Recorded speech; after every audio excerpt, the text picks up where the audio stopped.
Hey besties, it's Rosie. Besties, no tarot cards needed for today's message. It is coming through loud and clear. Bestie, my guides are using an example of something that happened to me in my personal life to deliver the message for you today. It is breakup season.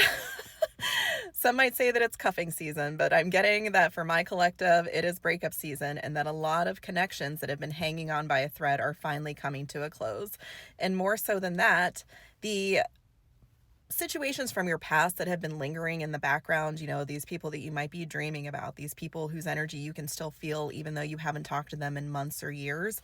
This retrograde that's coming in right now is about to finally sever those cords, snap those cords for good.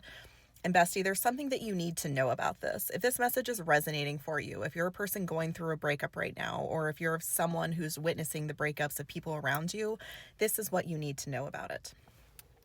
One of the most painful breakups that I've ever gone through in my own personal life, one time after we had broken up, I had gone to the beach because I lived in Florida at the time.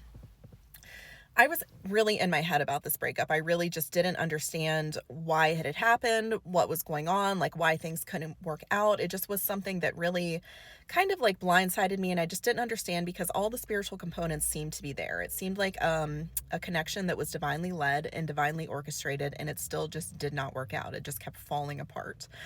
And how my guides explained this to me, why it fell apart, was this in real life example of what happened to me when I was having that crash out at the beach. So I went to the beach, I was wading in the sea, and this little fish came up to me, swam up to me, and spent probably a good 30-40 minutes just hanging out with me. I would put my hands out like this, and it would come and nestle in my hands in the water.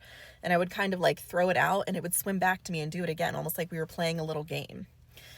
And after that went on, we became like really good friends. We became really close. I clearly had like a rapport with this little fish. This fish had chosen me. A big wave came along and swept the fish away. And even though I stayed there for probably 15 minutes afterwards looking for this fish, he was not able to find me again, and I lost him. And my guides were telling me that is the size difference when it comes to you and this person that you're crying over. Okay? Your soul is massive.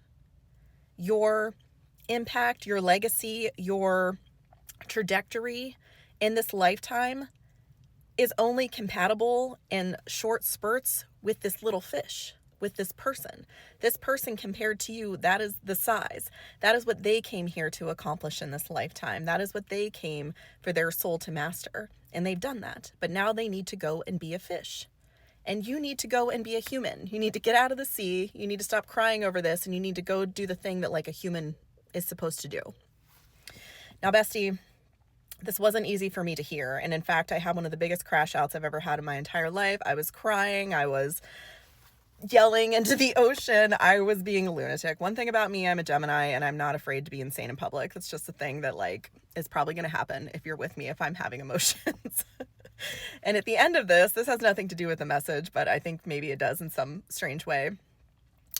A guy came up to me after all of this, after I was having this very public crash out at the beach in the water, just, like bawling my eyes out, just, like yelling at God, basically, in the ocean. He came over to me and he's like, I've been watching you and you're one of the most beautiful women I have ever seen. What is your name?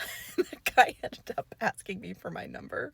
And I was like, what an insane way to meet another person. I ended up never going out with him. It felt like probably a bad omen. But bestie, all that to say that, one, if you're having a very public crash out, you never know who's falling in love with you over it, okay?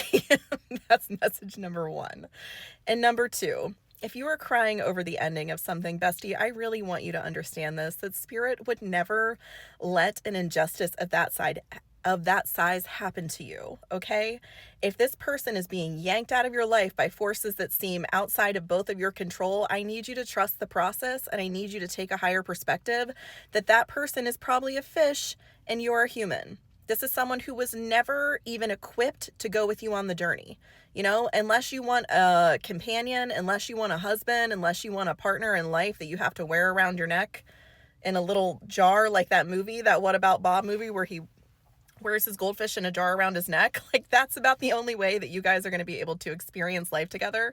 And that's not fair for the fish, And that's not fair for you, bestie. Both of you deserve to be with your equals. So if Spirit is snatching someone out of your hot little hands right now, it's because you are not truly equals. Your paths might have intersected for a little bit, okay? There could have been a conjunction on your timeline where you guys cross paths, and that was okay. That was fated to happen. But as far as going in the same direction, a human has to go in one direction and a fish has to go in another. And you can visit each other at the ocean, but eventually you're going to have to take the rightful paths that both of you are on.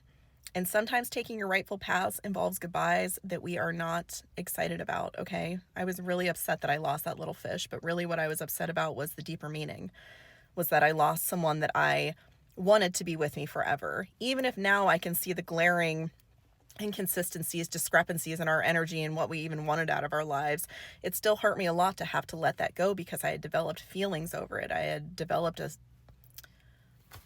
I'm not sure what the word is, a nostalgia for it.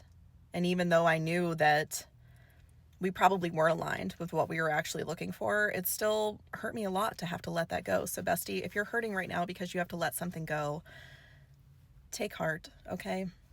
It is going to hurt. It's going to hurt for a while, but eventually there's going to be a vantage point down the road, or maybe this video is the vantage point that finally plants the seed that you and this person were not actually as aligned as you think you are.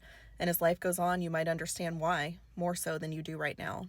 Some things can't be understood from this particular place, okay? Some things have to be experienced later on down the road. So I love you. Keep walking. I'll be waiting down the road for you.